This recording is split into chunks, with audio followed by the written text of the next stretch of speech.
আজকে সকালে আমার মেয়েকে নিয়ে গেলাম ভোট দিতে। ভোট কেন্দ্রটা আমাদের স্কুলে পড়েছে। তো ভোটের উসিলায় আমাদের স্কুলটাও ঘুরে আসলাম। কিছুক্ষণের জন্য নস্টালজিক হয়ে গেছি। সেই ছোটবেলার কথা মনে পড়ে গেল। সেই স্কুল, সেই মাঠ, সব কিছুই মানে মনে পড়ে গেল আর কি। তো জীবনে এই প্রথমবার ভোট দিতে গেলাম, মানে ভোট দিয়ে আসতে পারলাম আর কি।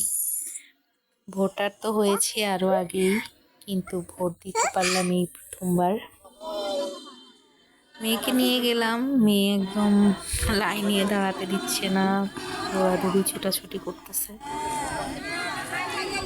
পরে ওনাদেরকে রিকোয়েস্ট করে একটু তাড়াতাড়ি দিয়ে আসতে পারলাম আর কি। এই আর কি।